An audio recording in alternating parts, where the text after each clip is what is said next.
Good morning. കഴിഞ്ഞ 5 വർഷത്തിനിടയ്ക്ക് എൻ്റെ ലൈഫിൽ നടന്ന നല്ല കാര്യങ്ങളായിക്കോട്ടെ ചീത്ത കാര്യങ്ങളായിക്കോട്ടെ എല്ലാ കാര്യത്തിൻ്റെയും ഒരു ബേസ് പോയിന്റ് എന്ന് പറയുന്നത് എൻ്റെ കോളേജായിരുന്നു. Yes, finally the last day ഞാൻ എൻ്റെ കോളേജിൽ ചെന്ന് ടി സി ഒക്കെ മേടിച്ച് ഹാപ്പി ആയിട്ട് തിരിച്ചു വന്നു.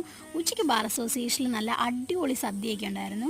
അങ്ങനെ ഓടി ഓഫീസിൽ വന്ന് ഡ്രസ്സൊക്കെ മാറി സദ്യയൊക്കെ കഴിച്ചിട്ട് കുറേ നേരം അവിടെ ഇരുന്നു. അവിടെ ഒരുപാട് കളികളും കാര്യങ്ങളും ഒക്കെ ഉണ്ടായിരുന്നു. ഈ കൊടവടി കണ്ണ് കെട്ടിയിട്ടുള്ള നല്ല രസമുണ്ടായിരുന്നു. പിന്നെ ഇതിൻ്റെ പേര് എനിക്ക് ശരിക്കും അറിയില്ല, 8 കളി എന്നാന്ന് തോന്നുന്നു. അതൊക്കെ കണ്ട് എൻജോയ് ചെയ്തു. പിന്നെ അവിടെ നേരെ തിരിച്ച് ഓഫീസിൽ വന്നിട്ട് ആ ഡ്രസ്സും കമ്മലും ഒക്കെ അഴിച്ചു വെച്ചു. പിന്നെ ഇതാണ് നമ്മുടെ ഓഫീസിലെ ഗൗതം, മൺചേട്ടൻ, പിന്നെ നമ്മുടെ കൃഷ്ണാനന്ദ്. അത് കഴിഞ്ഞിട്ട് പിന്നെ ഈ സദ്യ കഴിച്ച ക്ഷീണമൊക്കെ അവിടെ ഇരുന്ന് വർത്താനമൊക്കെ പറഞ്ഞ് തീർത്ത് അത് കഴിഞ്ഞിട്ട് ഞാനും മൺചേട്ടനും കൃഷ്ണാനന്ദും കൂടെ പുറത്ത് പോയി ഫുഡ് കഴിക്കാൻ പോയി. കൊത്തുപൊറോട്ട കഴിച്ചു. പിന്നെ വ്ളോഗ് എടുക്കാൻ മറന്നുപോയി. എന്നെ പ്രത്യേകം വ്ളോഗ് എടുക്കാൻ ഓർമ്മിപ്പിച്ച് മൺചേട്ടനാണ് ഇത് എടുപ്പിച്ചത്. പിന്നെ റോളും ലൈം ജ്യൂസും ഒക്കെ കുടിച്ചു. അത് കഴിഞ്ഞ് തിരിച്ച് ഓഫീസിൽ വന്നിട്ട് കുറച്ച് കാര്യങ്ങളൊക്കെ ചെയ്തിട്ട് വീട്ടിൽ പോകുന്നു.